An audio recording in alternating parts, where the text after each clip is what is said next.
Usually. Rise and shine, it's a brand new day. Ken can take the stage, ready to play. Weekdays at 10, the cars in the scene. Coffee in hand, they're living the dream. Question in the voice, got the whole town awake. Bringing fire to the mic, make no mistake. Shows in the corner, spitting out facts. Dropping truth bombs, ain't holding back. Ken in the morning, feel the heat. From 10 a.m. CST, can take a seat. We live that loud, that break in the mind. Ken and the bold. Light up your speakers, crank up the sound. They're talking about life upside down. Opinions exploding like a sonic blast. In the studio, they're built to last. With passion and grit, they engage and ignite. Every single week, they're a force can't fight. From sports to politics, This is a Huddle Sports Network broadcast. You can find us on Roku TV, Amazon Fire TV, Facebook, and of course YouTube. Get all your NFL news here first. Good morning. Welcome to another edition of Ken and Ken in the morning. And Ken and I have decided the following. Work is nothing more than a plot designed by the man to keep a brother down, and we are the resistance. Good morning, Ken. Good morning there, buddy. You sounded like you went into a little Chewbacca on that. Good morning. Yeah. I'm still, this is like, it's funny, like I'm still coming out of the after effects of the cold / flu / whatever I had like the week there. Yeah. It's funny how like you can be sick for like 4 days and it takes like 2 weeks to get rid of the phlegm and everything that goes along with it. Yeah. Oh my goodness. I hear there's some more news out of Green Bay. Mm-hmm. Yeah, that Parsons has a sprained L4 and L5, and a lot of people, especially Detroit Lions fans, are going absolutely nuts running with it. But if they watch the practice film at all, you can see it ain't bothering them that bad. So, is Brad Holmes your GM now? No, God, no. We don't have a fetish for injured guys. You sure? Oh, quite positive. We have one guy that has a minor stiffness. Oh, I won't even say stiffness. We'll say sprain since that's what they call it. Hold on. Let me hold on. Let me write one pride here for the Lions folks as I send to their regular accounts. Okay. You guys have not made a massive deal like this in probably your lifetime. I think maybe not even mine. And the first guy you do, he's hurt. Well, you got to assume that with them sending him to the most well-regarded back specialist in the country and him giving his nod of approval and them going through with it, it can't be too much of an issue. No, you can't say that. No, I'm going to assume the guy that's if they send him to one of the best specialists on the planet, then it might be an issue. Well, if the best specialist on the planet that's dedicated his whole career to this says it's pretty much a non-issue, I think it's more rival fans are just overblowing it, hoping, begging, and praying that it's an issue. I'm just saying. You like that one, Joe? I'm just saying it's not a good look to have your brand new shiny toy, which is the biggest trade you've made in probably your lifetime, to have any kind of injury issue at all day one. Either that or they're propagating this to mitigate the whole impact of, oh, well, you got Micah Parsons, and after the very first week of it, how many times do you see people overreact? Oh, they didn't have super eye-popping numbers. This might be to mitigate that a bit while Well, hey, Joe, good morning. And boy, that's a way to mitigate it, huh? Let's downplay the lack of numbers he'll have in week one by saying he's injured after we just traded for him. I don't know, man. I mean, I don't know if it's more serious than what they're saying or if it's not. But to send him to like the most world-renowned specialist makes perfect sense, because if you got a Ferrari, you're not going to send it down to Joe's garage on the corner, right? Like, you're going to send it to the Ferrari dealership. So it's like, that makes sense to me. That's right, Inzer. We are the resistance for those who have to work. Hey, good morning there, Matt. Hey, Matt. I mean, look, I wouldn't call it a non-issue. It's obviously an issue, but I mean, if you're going to mitigate like we know, the three of us here and those watching, we all know that the numbers are going to be a little less in week one because he's not fully integrated into the defense. It's going to take a couple weeks. To say, well, we're going to mitigate that argument by saying he has this minor back injury, but it's a non-issue. Well, okay. It just says, hey, Brad Holmes, are you making trades for the Packers now? Look, at long term, is it an issue? Maybe. You can't say it's not because he's got this back issue. He could aggravate it during the season. Well, you got to assume that they would not have made that trade if that doctor said it was anything that's going to hang around. Because why would you trade 2 first-round picks, a damn good defensive tackle, and then pay the guy $47 million a year unless you got the okay from the best back doctor? Well, okay, yeah, sure, you're going to go get the okays. I'm not disagreeing with you, Ken, but it doesn't mean it can't happen. He has this minor back injury that right now is minor. He could aggravate it on Sunday. He could aggravate it today in practice, for all we know. I mean, doctors are like the weathermen sometimes in cases like this. Speaking like, of that, he could also get struck with lightning on the field and it hit his face. Well, I think the chances of lightning are a lot less than the chance of him aggravating the back further. Yeah, I was gonna say, I have to agree with that one, Ken. Like, it's not. We're not talking about getting eaten by a great white shark odds here. You know, like we're talking. Like, if you already have something wrong with your back and you move the wrong way, you can tweak another part of your back. Like, you can? Sorry to hear about that, Inzer. It's almost like the guy with the fucked up back knows something or two about all that. That's what. If your back is so fucked up, then you should know, and like you shouldn't be arguing like, no, it can't happen. You should be like, this motherfucker better be careful.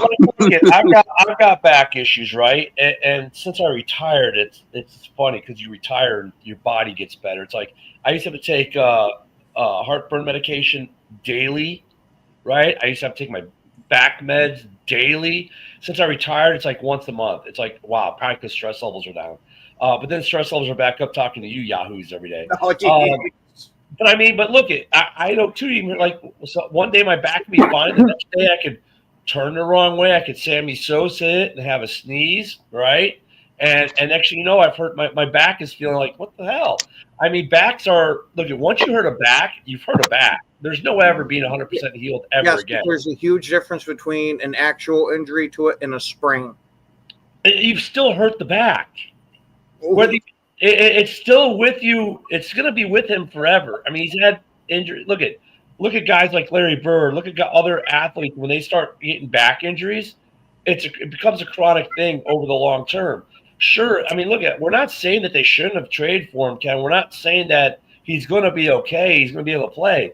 But it is actually now, now that we're all finding out about it, it's something that's a worthy concern because back issues are not simple. Like, sure, he can say, well, I feel great. But you know what? Tomorrow he could sneeze and all of a sudden throw that back out and get hit the wrong way in a game and exacerbate that issue. And they did, Yinzer. They sent him to the best back doctor in the country. So I got to assume he knows a wee bit more about it than all of us speculating. I agree with you, Orlando. I agree with Orlando. It only lingers from here, and it lingers for life and downhill with age, dude. As soon as once he gets into his 30s, he's going to start missing a game or two every season. Let me pull a Ken here, Joe. As someone with back injuries since about 1997, okay, when you were just out the nutsack, I can agree with that. It does get worse with age. It always lingers. Whether it's muscular or structural, it never really fully goes away. Micah is going to have back issues like watch fast forward 10 years from now when he retires, it'll probably be the back that does it. I don't know. We have to look at we haven't looked at his injury history, which he does have some from previous years, but I wonder how many of those were back injuries. Back injuries, man, don't just go away. It's like the one part of the body that just kind of lingers forever and sticks with you. I mean, Stafford, same thing, right? Stafford's got his back issues, and they're getting progressively worse. If anything is going to make Stafford retire, it's not going to be a bum knee, it's going to be an elbow. It's going to be his back. But not all back injuries are anywhere near the same. Now, if he had something like herniated discs or something that's structurally wrong, then I'd be all on board with you that it's going to get massively worse. Oh, no, it's the same for muscular, too, dude. My back injury was muscular. Trust me, it's going to linger forever. I've had a back issue since the 90s. Ken's a young guy, so he even though he has had back issues, like he's not in his 30s or 40s yet. Where he's like, as you age, bro, it's gonna I'm halfway through my 30s. Okay, well, then you should be on our side. You should be on our side because look, dude, put it this way, like I got sciatica when I was like 30, 33, and like it never went away. I mean, like it goes away for a time, but it always comes back. Yeah, dude. That's a nerve thing. Yeah, but like it's muscular and like it's not really skeletal though. My neck, I trained jiu-jitsu. Like I hurt my neck last year, and anything I do with my neck, like it's sore for a couple days now. Like I never had neck problems in my life, but right now my neck is so stiff, dude. I mean, like, look, you wouldn't believe it. In the short term for Micah, this year, next year, the next couple years, basically the contract years, this is something they can manage, right? They can give him shots of this, shots of that legally, some stuff. He they gets can the best manage hair on earth, so yeah. But yeah, they can manage this. It's not like, oh my God, they should have traded for him. He's going to be a bust. But it's something that they're going to have to manage, and at some points could have a negative effect. How much of a negative effect? I don't know. Maybe he misses a game here, misses a game there. Maybe it affects him on the field as far as his ability a little bit. I mean, this is something they're going to have to deal with over time. And it's not like, it's not like we're saying, oh my God, they traded for Ferrari and got a Yugo. No one is saying that. They still got a Ferrari. It's just instead of getting a brand new Ferrari, they got a Ferrari that maybe has like a little ding in the. I was going to say that there's a tiny little scuff on the interior, so we should just throw the whole car out. No one's saying that. No one's saying that at all. No one is saying that at all. It's just shit ton of Lions fans are saying that. No. Well, the Lions, like I said, so that's why I said, do you have Brad Holmes as your GM? Because this is something they do all the time. They're just welcoming you to the club. That's all. They're just jealous they didn't get They're just jealous they didn't get an injured Micah Parsons. So obviously a fan from Duval. The Lions didn't want him when he was healthy. So obviously a fan from Duval here. Oh Mark my Brunell God! belongs in the Hall of Fame. Jax. Oh, I mean, Mark Brunell is good and all, but he ain't Hall of Fame good. I mean, in fairness, I'd have to go look at his career numbers and stuff like that. He has no Super Bowls. I'm not going to totally shut the door on it because at least he didn't say something like Trent Dilfer belongs in the Hall of Fame. Right. He didn't say like Matt Hasselbeck belongs in the Hall of Fame. It's like Brunell had a long career and he was decent. He honestly reminds me a lot of Matt Hasselbeck, career number wise. What are his career numbers? I got to look again to refresh it, but I'm pretty sure that they were relatively close. And Dorn, no, it's not. Whatever. Dorn just blowing shit out of proportion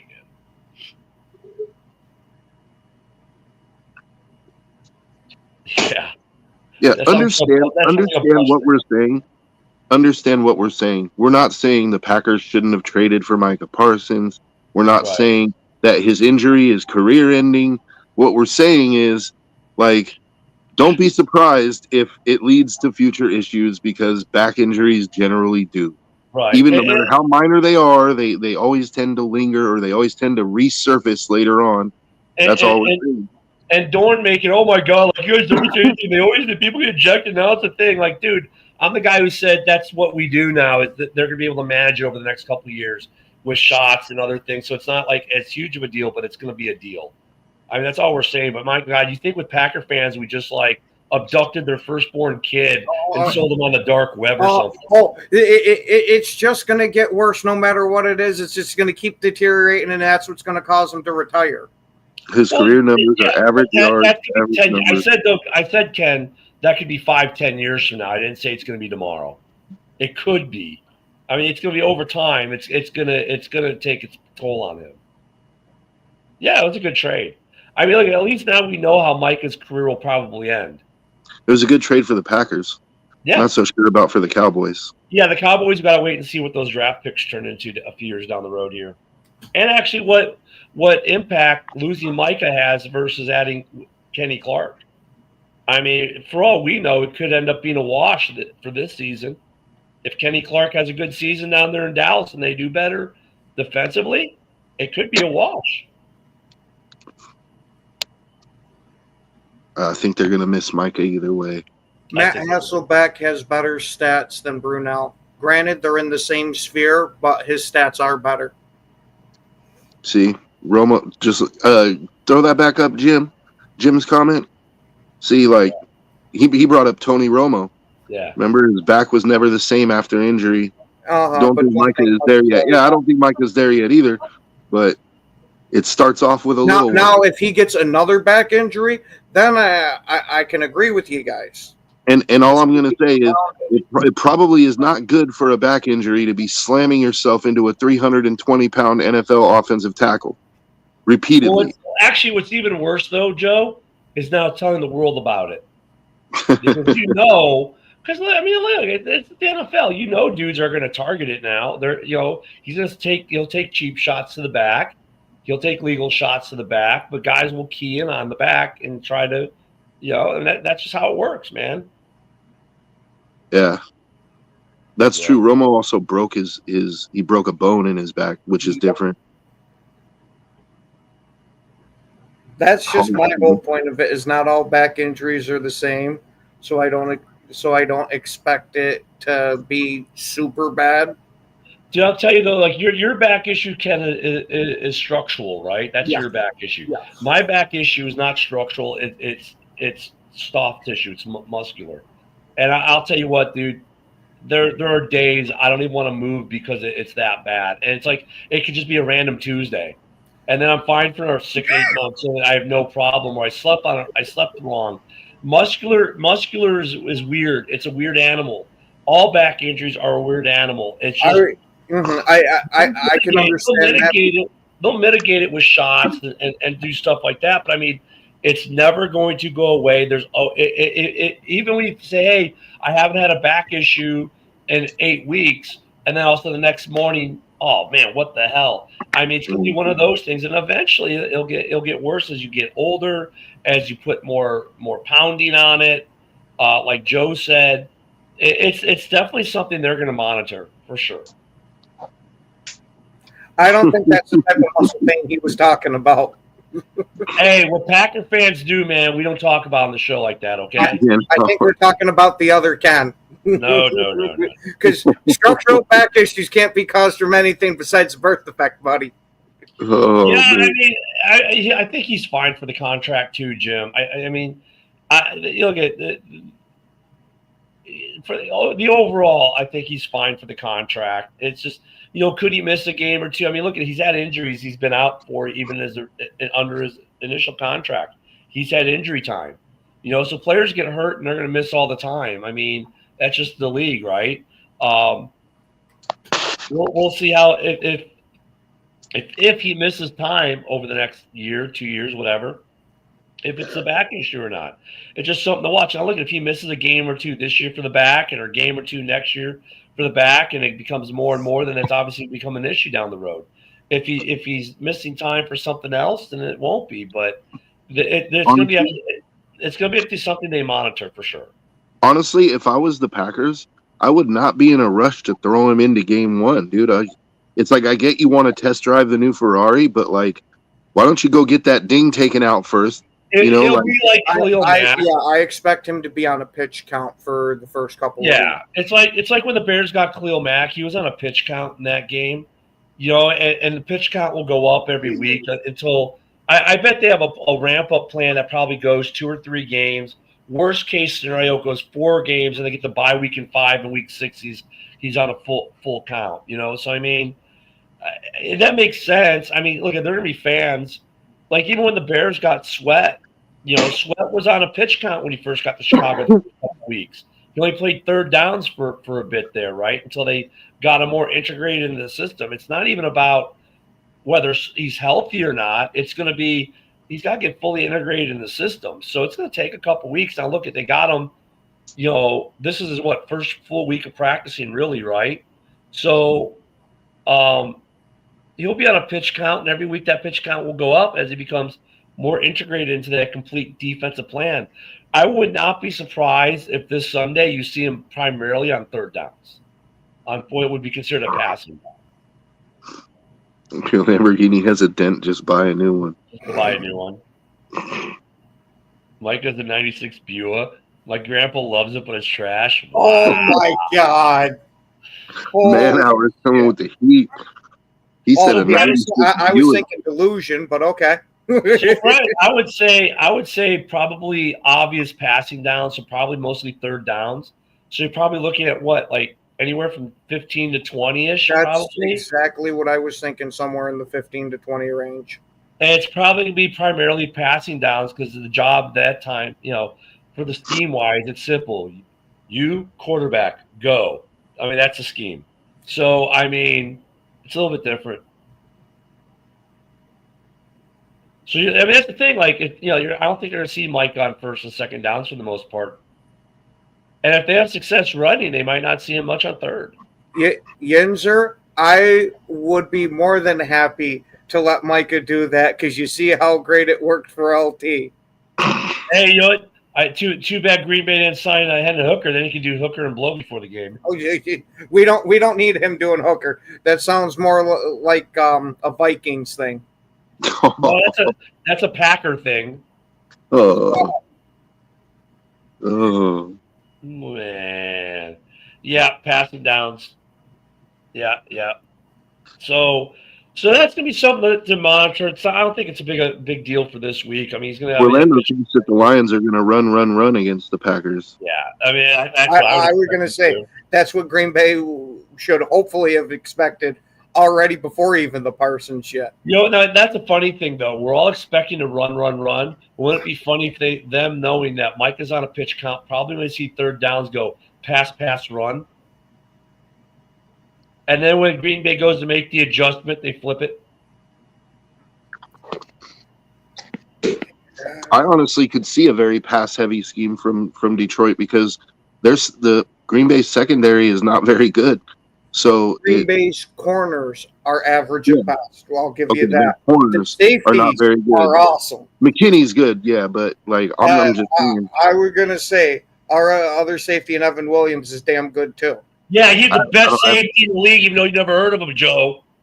I mean, it's not my fault you don't pay attention to the rankings because he was ranked in the top 5 a lot of the year last year. They're all in the top 5, Joe. It's the Packers. Oh, God. I know. Well, now we got to be like the typical Bears fan. Anything that Green Bay does, we got to downplay it as much as we can because we got to say we're okay. We're okay, man. I'm channeling my inner John Dorn. Top 5. I didn't see Evan Williams or whatever his name is play, but I'm just saying, like, I could see because Green Bay obviously is going to expect run. If the Lions could come out and be like, you know what? Let's go ahead and test their corners, man. Like, I wouldn't surprise me. I would hope and pray that that's what they do with how much change they have in that interior of the defensive line. Devontae Wyatt should have himself a hell of a game. Yeah, it's going to be – look, who was it who said it? One of the Packer fans because, not like we have a shortage of those around here. the Packers are going to run too. It's like not like Detroit was really great at stopping the run last year. Now, of course, they got Hutch back, and Hutch is actually pretty decent on the run. We'll see how he works. It's going to be look. I don't think there's going to be a bad game in the NFC North this year. Every NFC North division game is going to be a slobber knocker, to quote Jim Ross. It is going to be a lot of fun. War weeks are going to be special. Of course, we'll hear the same old bullshit trash we hear every year, but the after effects of every game is going to be great. The excuses, I can't wait to hear some of them. I can't wait to hear the excuses Monday morning as to why the Lions or Green Bay lost. It's going to be fun. I don't have to worry about hearing the excuses on Tuesday why the Vikings lost because but anywho, it'll be great to hear the excuses of why the Bears lost. Because I'm on an airplane. If it loses, because I'm on an airplane. But no, I mean, look, it's going to be Sunday. Is going to be a lot of fun, and I don't think the injury that we talked about Micah's injury that he's got there, while it's an issue that Green Bay's going to have to manage for a while. It's not going to be the reason why the game goes a certain way. I think on Sunday he's on a limited pitch count, anyways, not being fully integrated. What's going to be more interesting is seeing how what these teams do. Like, I don't think he changes the game plan for Detroit at all in week one. And honestly, Detroit is going to do what Detroit was going to do. It's week one. They know he's not fully integrated. It's going to be a third down kind of thing only for the most part. So I don't know how much they really change their packages. Now, look, you guys are now worse on the run, though. Without Parsons being in first and second down and Kenny Clark being gone, the opportunity for them to run is probably better than it was. But also knowing that Mike is not going to be playing first or second down for the most part, it also now means your pass rush is worse than it was. So they have a little bit of an ability. It's an open window for them in some regards because of this. If this was 4 weeks from now, I think it's a different story. It's just because Green Bay is not going to rush Micah in there for, he's not going to be a 4-down guy. He just isn't this week. It's just not in the cards. So that's advantage. That's an advantage for the Lions to try to exploit. Also, the Lions, if I'm the Lions, I'm thinking he's playing 15 to 20 snaps and they're all third downs. Okay, as soon as Micah comes in the game, triple team him and we'll just take our chances. Like, yeah. Oh, I beg and pray that they do that because then you leave Gary one-on-one. And we've seen what Gary can do when he's one-on-one, not getting doubled and triple teamed himself. Yeah, but I'm not as worried about Gary as I am about Parsons. That's what I'm hoping everybody in the league says too. I'm not as worried about Gary. Yeah, and well, especially like if he's not in, they'll just double Gary and that's it. He's done. Because look, I don't care. If he's on the island by himself, he's easier to contain, and that's just a fact. Unfortunately, as good as any edge rusher is, if they don't have that counterpart, that they're more easily mitigated. And Gary's no Parsons to begin with, so it's gonna be interesting to see what the game plan is for Detroit. Oh no, yeah, that's it, man. Hour, that's it. Yeah. Look, he's not wrong, though. That's what teams do on him, and it works. Kind of works. I was going to say he's also blown up a hell of a lot of run plays, too. Well, when you get 200 of them thrown at you, of course you're going to get one now and then.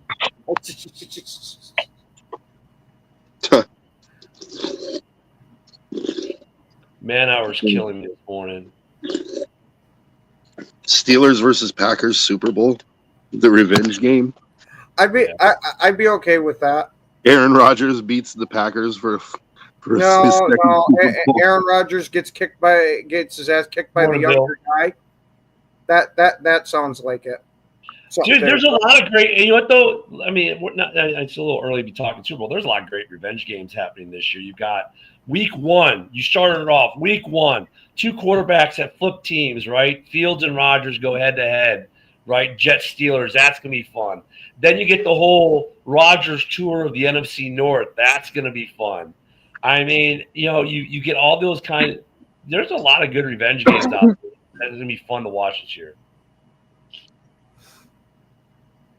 You know, if Micah goes back to Dallas week 4. I mean, come on. I mean, this is like revenge game central this year. Oh yeah, because CD Lamb was even talking about that and was saying, well, hopefully he's not in the backfield in 2 seconds because I'm paraphrasing this here because I don't remember his exact words, but he does that a lot.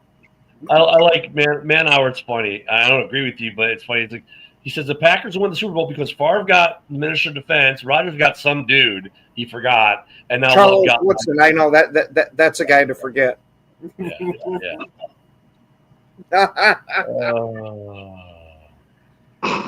Oh, well, look, if he got hurt in week 3 and only missed week 6, he did miss one game because they're bye weeks week 5. So if that's a scenario that where he's going to get hurt for a game, that's one where Green Bay is probably like, okay, miss a game early, big deal. Yeah.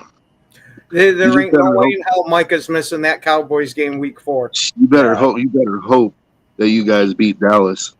Because if you don't beat Dallas, there's going to be a lot of shit talking, dude. You know that. Oh yeah. Just like I expect everybody to give their flowers if Green Bay absolutely smokes them. I mean, Green Bay's expected. Good morning, guy. So they should do what they're supposed to do. Man, hey, that's the thing too. Injury reports start dropping today, don't they? Today's the first official day of injury reports for the week, or is that tomorrow? I have to get back into the cycle. I think it's today. Today, it's gonna be funny to see what the injury reports look like for some of these guys who teams have been able to mask what the injuries really are, right? Like for Jalen Johnson, they almost went hockey with it, lower body. What the fuck is that? So now we'll find out more or less what some of these injuries are for some of these guys who've been playing the preseason are. The Brisker injury has been a mystery. They haven't said much about that at all. Well, we know it was a concussion issue last. I think we need to give Manauer a drug test. No, I'm talking about Brisker's latest injury. They haven't said what it is. I know it's like all these guys. It's all mystery. They all went to the NHL and said, "Hey, we're going to take your reporting system, upper body." Fuck. Yeah. The hell. What the hell is upper body? Lower body. Okay. Oh, go ahead. No, I was gonna say it's week 1, man. It's time to ramp up the trash talk a little. I'm looking at this Lions at Packers matchup week 1. I mean, what are we gonna call this? The battle of the geriatric defensive ends? Like you got crushed.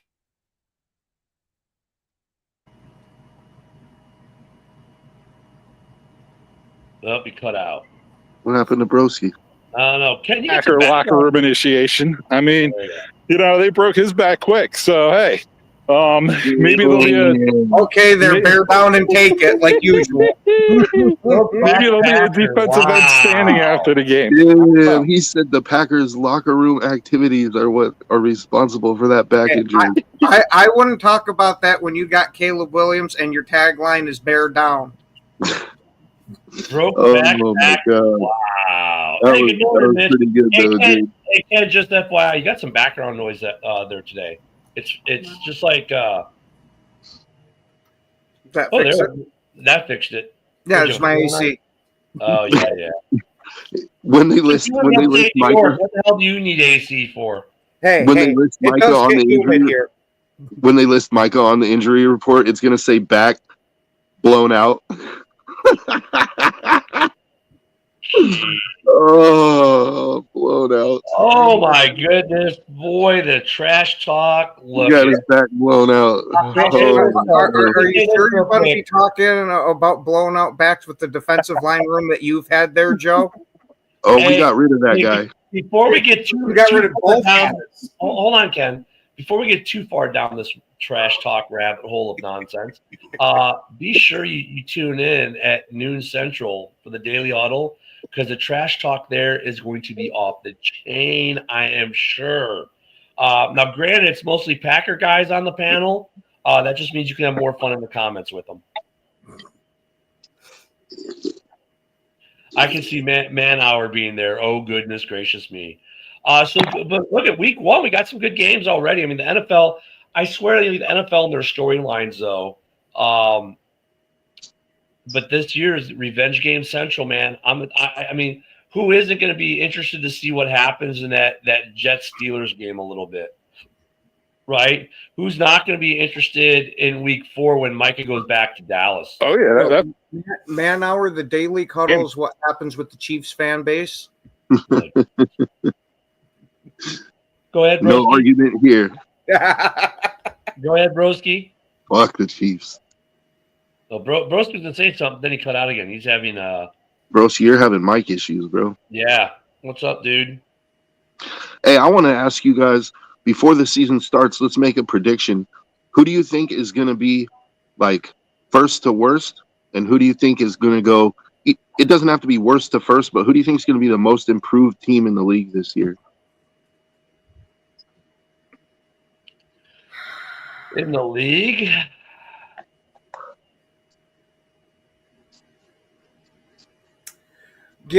I'm going to go out on a massive limb here and go with a hot take. It's not super hot because we vaguely talked about the possibility being there, but give me Jacksonville.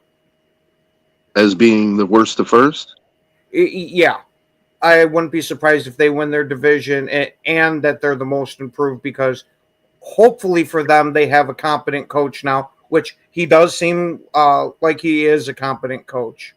I mean, it's such a shit division, and that's the thing about Jags. They're kind of like boomer bust kind of thing. That's not a bad one though. I mean that the whole division's kind of shit. I'm gonna say actually, and I'm gonna start turning Eric from the Packers to the Bears with this probably. The Giants, I wouldn't be surprised if they make a big jump. Like I could see them finishing second place in that division. Like passing Washington. I don't know if they're finishing second. I could see them finishing third and having a better record than we expected of the 3 wins that we gave them originally. But I wouldn't be shocked if the Redskins end up winning that division. I would be shocked if the Redskins end up in 3rd or 4th place. I think they way overachieved last year, and they did. Now, I'm not saying they haven't done the right things to try to make up for that overachievement, but they overachieved last year, man. I mean, and everyone sleeps on the Giants, but Big Blue, man, that defense is huge, and they did improve offensively. And people can talk, people just talk all the trash they want about their quarterback, but the dude is still good. He still is a better than average quarterback, and they've got. I could see. I don't. We're talking about surprise teams that you don't expect, so you can't, sit there making the argument. No. My thing's not about the Giants as a whole. It's about Russell Wilson. I don't know how we can even expect him to be average after what we saw out of him the past few years. That's my point with Russell. Is he peters out real quick? He'll have a couple of good games where, oh my God, Russ is back. And then he gets regulated back to the Darcy chair. The Darcy chair. But like I said, we said, the surprise pick first to worst or worst to first. That's it right there. Yeah, that could be. If Crab Legs comes in, you got yourself something there, Ken. Yeah. I don't know. What do you think, Joe? Who's your team? Oh, by the way, I've been joined by the best commentator of all the sports. He likes to say, "What's this?" Oh. See, he's already got it, ball. Let's see. For worst to first. Oh, you're good, broski. I'm not going to say worst to first because I don't know that they're going to win the division, but I think Carolina could make a jump. I think that they won 6 games last year. I think it's possible that they could win a couple more games, which to me would be if they won 8 or 9 games, that would be pretty impressive. It's just in their division with Atlanta and the Buccaneers that I think that's going to be real hard for them to get major improvement. I'm with you. I expect them to get a game or 2 better, but I don't know how much better they're going to get because their defense is terrible. Yeah. So Carolina is a team that I'm looking at that could make an improvement. I also think maybe Arizona, even though the Arizona is not really a worst to first though, because they were kind of in the division, race until the end last year. But first to worst, they weren't really first, but they were pushing for a playoff spot last year. Hey, I Joe, think look this Seattle. up real quick. I think Seattle's going in the toilet, if I'm being honest. I completely agree with you on that, Joe. I don't believe in their offensive line whatsoever. And Sam Darnold, he's got to prove that he can bring that Minnesota magic with him. Otherwise, before his time with the Vikings, the jury was pretty much out on Sam Darnold. By the way, the grandbaby No. just left, so the camera's back on. He just wanted me to remind everyone the Packers still suck. Dorn, you didn't hear me say the Raiders, because I don't think the Raiders are going to seriously compete for the division. I think if everything went right for them, they could possibly fight for a wild card if everything went right for them. But I don't think everything's going to go right, because it never does. Oh God! Wait, hold on, man. Are you locking in your prediction for Shedeur Sanders being MVP this year? And you know what though? But don't sleep on the Browns either. I mean, look, that's another team like the Giants, right? Like the three teams I think people sleep on, they shouldn't. The Titans, the Browns, and the Giants. All three have really good defenses.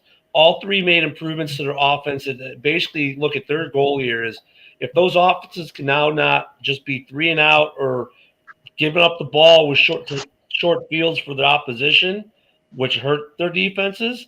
If they can start playing position, field position battles, all three of those teams are going to be tough teams to play.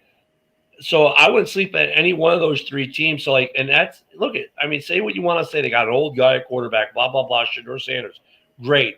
As long as that offense can avoid the 3 and outs every series and can avoid the turnovers, they're going to be a dangerous football team at some point, because even though he's an old quarterback, he can still make things happen. What were we going to say? My only issue is what the hell do they have at receiver over there? What the hell have they had in Green Bay at receiver forever? It's the same Oh, story. God. No, I mean, Kent, Kent, don't take this the wrong way. You're taking it the wrong way from the jump, but you're a Packer fan. I get that. Oh, It's the same argument that every other football team makes about the Packers every year. And every year you guys say, hey, hold my liney and my point beer and watch this guy. And then some guy shows up and he plays really good. So, I mean, that argument, I get it. And there's some validity to it. But Green Bay's been facing that argument for the last 20 years. Oh, who do they really got? for the last 20? Watch this guy that we drafted in a late round who all of a sudden became good. So, I mean, it's the same story that Green Bay has had for the last 2 decades, because they don't draft first-rounder receivers, where they say, oh, look, they got some shiny new toy. Yes, Ken, because it's been that way for 20 years. Because like before Devontae showed up, and Devontae was not a first round pick. You're like, oh, you got nothing in Green Bay. Then Devontae became good. Oh, you got nothing. Wasn't Jordy Nelson there in the beginning of Devontae's career? I don't think anybody Like would I call said, Jordy Ken, Nelson nothing. these were a bunch of nobodies who became somebodies before.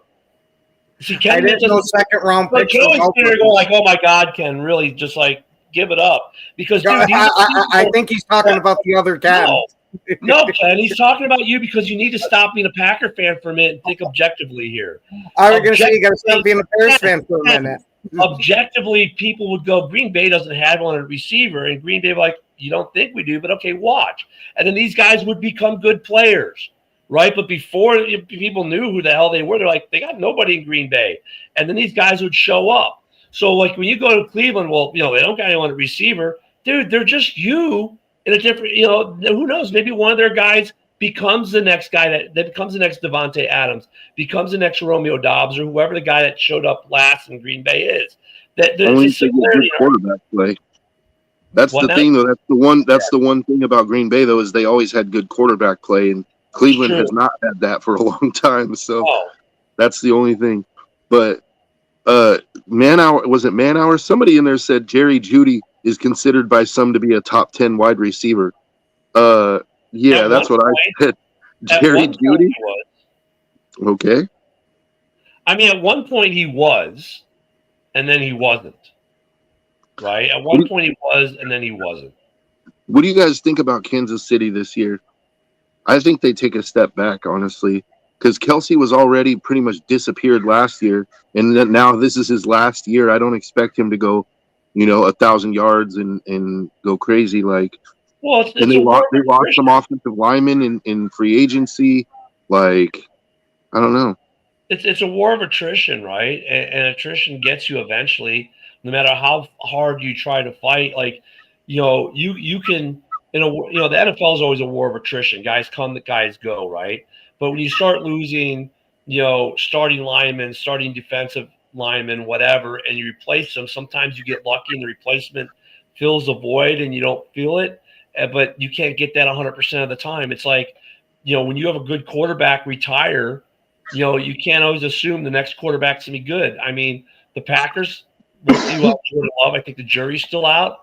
But to go from Favre to Rodgers, and then if Jordan works out, that's rare in the NFL. Look at what happened in Indianapolis. They went from Peyton to Luck, and then Luck leaves, and they haven't found the replacement yet. So it's a war of attrition. That I think is slightly different because Luck came out of nowhere with his retirement, so they didn't have any type of succession plan. It was just, hey guys, I'm going home. What? Well, I mean, but with some guys, like looking for the Lions, I mean, they'll say, "Oh, we knew Ragnar was going to retire." Yeah, a week or two before the draft.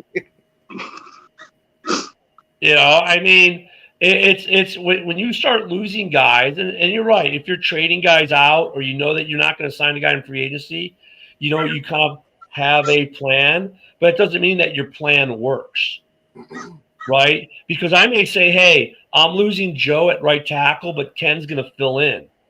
That's my plan, sure, but is Ken as good as Joe at right tackle? I was going to say, you might want to stick with Joe for a right tackle here, guy. I actually played right tackle in high school, too. But you see what I'm saying? But you see what I'm saying, though? Just because I have a plan doesn't mean it's going to work. So in a war of attrition, you are going to have misses, and those misses, like in the NFL, one miss can be pretty significant, right? On let's say the starting O-line.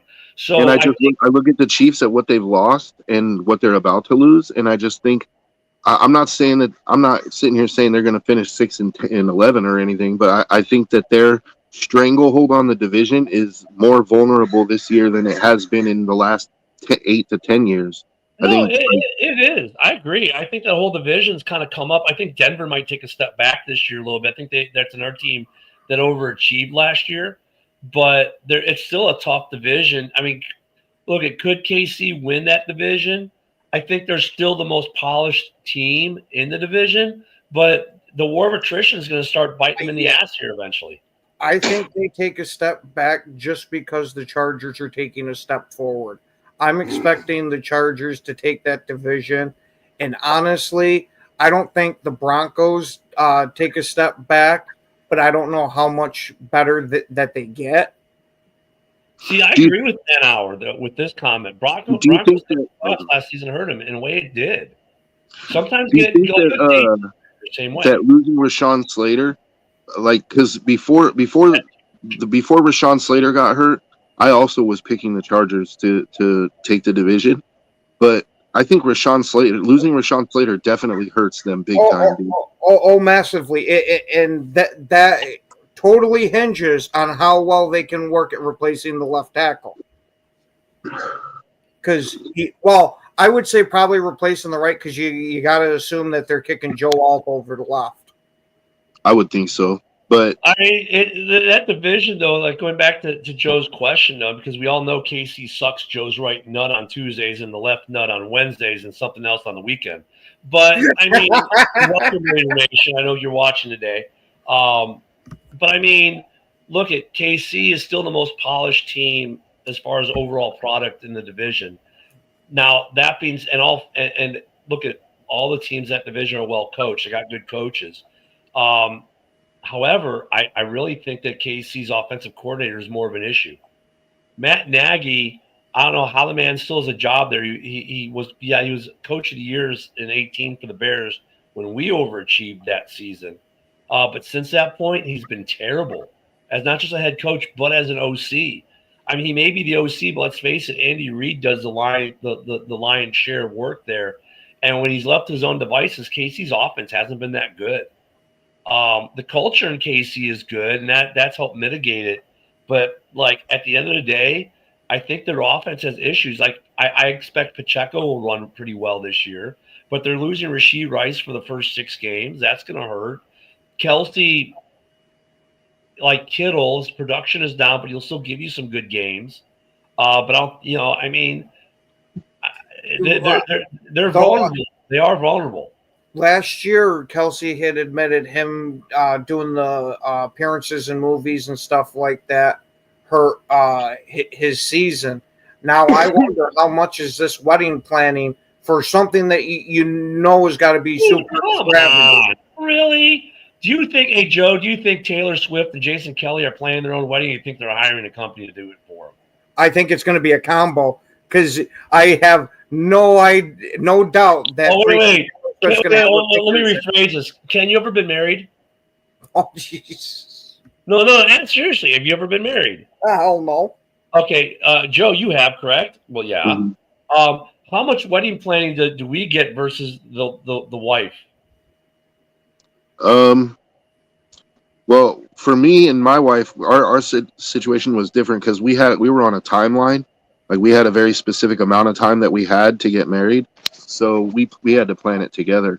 But I mean, most of the details, it's the wife, dude. Like, yeah, what kind of flowers are we having? Like, whatever you want, what are dear. you doing for food? Whatever you want. Like, whatever exactly. you want, dear.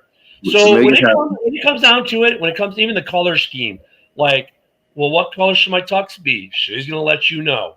What kind of flowers? She's gonna let you know. What kind of food? That's one thing you do together. You go both do the tasting together. Trust me. The wedding planning is not a distraction for Kelsey this season because it's not even a distraction. No. But I think his physical decline is the bigger story. Like, yeah. If anyone who says that he's not seriously like physically declining, it is crazy, dude. Wait. Man hour said he got to pick out his shoes. Yeah, it's like most of the time it's just like, look, just tell me what day and I'll be there. You know what I mean? Yeah. It's all about the bride. You see? Take some wisdom from the comments, because you're gonna get married someday. And they're not like us. Like they already know. Trust me, dude. They've been envisioning this day for their whole lives. So Taylor already has it. She's got everything planned, dude. Yeah. You know? Yeah. Everything. I mean, he's just like, tell me what day I need to be there. That's it. Exactly. Yeah. And have my tux. Make sure my tux gets to the cleaners. That's all. Wait a minute. The one thing he'll have some input. My brother's beer is going to be there, right? Okay, good. Yeah. There'll be some garage beer there, won't there? Okay, good. He's good after that. I don't expect Kelsey to have a good season at all. Like, I'm not saying he's going to be like 250 yards, but you're not going to see prime Travis Kelsey anymore, dude. Well, look, he's already hinted that this is going to be the final season anyways, right? Isn't that funny? Like before the announcement came out that he was engaged, a couple days before, Kelsey hints this could be final season. 3 days later, Swift and Kelsey get engaged. I mean, come on, dude. Oh, and then wait, it gets even better. Kelsey drops new American Eagle clothing line. I mean, come on, dude. This is all programmed out. Oh, absolutely. He's gearing up for a second career as a backup dancer. No, he's gearing up for a second career as Taylor Swift's baby daddy. I'm telling you, dude. Like, bro, let's see, I could make $9 million a year playing football, or I could go spend 2 years trying to knock Taylor Swift up and inherit $500 million. Like, yeah. She'll probably have the most ironclad prenup that's ever existed. Hey, the children, man. You always get the child support. And with the Kelsey family, yeah, he's got a good support system there, man. Because no one's gonna look at that family and be like, yeah, no. So it's gonna be interesting. Yeah, look at he scored. Just has to stay faithful. Yeah, he scored all right. No, but Joe, I think you're right though. KC, I mean, they're vulnerable this year, not just within the division, but look at like Buffalo. You know, I mean, if Joe Burrow gets any kind of defense supporting him, They're going to be good. And we can't forget about Baltimore, even though they hate football because they banned us from their Twitter because we're not football fans, supposedly. Even the Ravens fans who hate football, the Ravens are going to be good. Yeah, but I don't have any confidence in the Ravens beating the Chiefs. They haven't showed that they can do it. But if Buffalo ever had a chance, like, to knock off a weak or a vulnerable Kansas City team, like, this is it. And for Josh Allen's legacy, bro, you got to do it. Like, yeah, and in the first 8 weeks, look, in the first 8 weeks, Casey played the Lions, the Ravens, the Eagles, and the Bills. So half their games are against like some really tough competition there. Mm-hmm. And plus, then they got their division games on top of that. So it's like you remember the Peyton Manning versus Tom Brady, the battles for the AFC title, right? Yep. And Tom Brady was winning them. Like, Peyton Manning still has the legacy he has today. Why? Because he managed to get that one victory over Tom Brady, and he made the most of it and went and won the Super Bowl, right? Peyton Manning got his legacy. Quick question. Imagine if he had never beat Tom. Imagine if he had never won that AFC title game. Like, would we still talk about Peyton Manning like we do today? And the Bears would have won 06 if he had it. But we got about 2 minutes left. Orlando asked a good question. We got about 2 minutes left. Who's going to be that dark horse overachieving team this year, like the Commanders and Denver was last year? Man. Fuck it. I'm going to go out on a giant limb here. Give me Arizona. Wait, Denver was a dark horse last year that overachieved, Orlando. You can't take last year's dark horse overachiever and make it your overachiever this year. Okay, we got to vote for Arizona. That's a good one. What do you think there, Joe? I'm going to say Jacksonville. Okay, you go Jacksonville. Manauer is going Jags and Giants. I'm going to go the other half of that. Joe's going to go Jags. I'm going to go Giants. There you go. That's some good overachievers right there. Captain cut off. Yeah. Hey, sometimes you got to do when you're short on time, man. That's a good question though. That's something for everyone to think about for tomorrow too. Yinzer's going with the Giants as well. As a dark horse team that could overachieve. Wow, a lot of Giants in here, huh? Yeah, I mean, you got these are teams that probably last year weren't that good. So I just don't see it. I just don't see the Giants. I don't think 5 seconds. I just don't see the Giants being that team. I don't think so, buddy. I don't think so. This is the one. So that's why all the Packer fans have beards. Yeah, hey, that's as we go into tomorrow being Wednesday. Everyone think about their dark horses. That's a good topic for tomorrow, so we can get off the Micah Parsons train. Dark horses for next year. You know, guys that maybe finished 3rd or 4th last year. You know. No, I mean, I think that I don't think any NFC North team. Honestly, I don't think there's an NFC North team that qualifies. I think that whole NFC North is just a ridiculously good division, and it's still flip a quarter time in the North for who finishes first, who finishes last. So I don't know. That's maybe within the North. Now, if I'm from outside the North, I can see how some people might say the Bears because of going from last to maybe second or whatever, or having a better year. I can see how people outside the division could say the Bears, but being within the division, I think this is a pretty tight division from top to bottom. I don't think anyone goes 6-0 in the division. I don't think anyone goes 1-5 in the division. I think the worst record in the division may be 2-4. I think for the most part, the teams are going to hold on court. Hey, you know the dark horse always comes out of nowhere. So wouldn't it be funny if like Daniel Jones has a career year and it's the Colts because they're playing for the memory of Jim Irsay, you know, like all of a sudden the Colts make the playoff. Danny Dimes take. We have to bid you adieu. Don't forget today's Tuesday. So we've got we don't have anything else today. Tomorrow's the big day. I'll see you guys tonight on Driving to the Top Roundtable, JB and a bunch of others. Oh Jesus. T2 and 4, I guess they're going.